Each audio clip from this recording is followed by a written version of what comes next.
По постојаните молби на граѓаните и еколошките здруженија, град Скопје конечно ги воведе итните мерки за борба со загадувањето. Автобусите на ЈСП и приватните превозници ќе возат бесплатно, паркингот двојно поскапува, градот ќе ги запре градежните работи, а инспекторите постојано треба да ги проверуваат градилиштата и локациите за отпадни гуми и масла. Град Скопје ја задолжи комунална хигиена интензивно да ги чисти улиците. Им препорачува на граѓаните да го користат јавниот превоз, автошколите да го ограничат времето за обуки, а МВР да ги проверува возилата кои испуштаат повеќе издувни гасови. Мерките стапија на сила денеска напладне. Бараме од Министерство за внатрешни работи да ги заекне контролите на почитување на забраната за движење на тешки товарни возила, чија што крајна дестинација не е град Скопје, и кои ќе се упатат да ја користат Скопската обиколница во согласност со поставената сообраќајна сигнализација. Бараме од Министерство за внатрешни работи да врши зачистени контроли на издувните гасови на возилата кои учествуваат во сообраќајот во Скопје. Граѓаните велат мерките се задоснети и нема ништо да сменат. Скопје и официјално стана најзагаден град во светот. 2 дена последователно мерните станици во Карпош центар и ректорат покажаа концентрација на PM10 честички над 200 микрограми на метар кубен. Вчера во еден момент регистрираа над 700 микрограми, а денеска просекот беше меѓу 450 и 500 микрограми на метар кубен.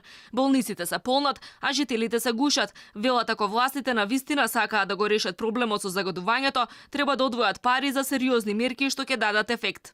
Тоа градоначалникот нека види. Тоа нема му е местото за да види тоа. Ја во Варна си живеам, не е толку многу, ама пак е загадено. Кај што нема ни индустрија, ни фирми, ни коли, ни ништо нема. Многу е глупо кога чекаш да помине 2-3 дена за да активира нешто. Да тие 2 дена кој преживее. Само Господ може да го чисти, никој не може, ни една партија, само што лајат кукуќиња еден со друг. Тоа може да ти кажам. Порано не беше вака, ова сега премногу хаос стана. Ова згради се направија високи, нема циркулација на воздухот. Воздухот нема. Кој стигне тој гради и кој ќе видиш така, порано не беше вака. Да ти беше мерак и за да прошеташ. Сега шо, не можеш надвор да искочиш.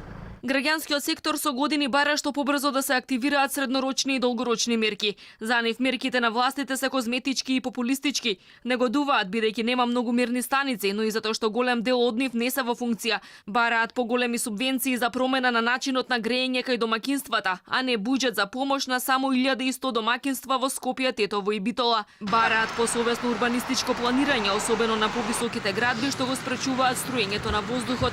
Сметаат дека буџетот за борба со загадувањето на сите нивоа мора да се прошири, а дополнителните 1,5 милион евра кои под притисок на граѓанскиот сектор едва се предвидеа во годинишниот буџет се премалку.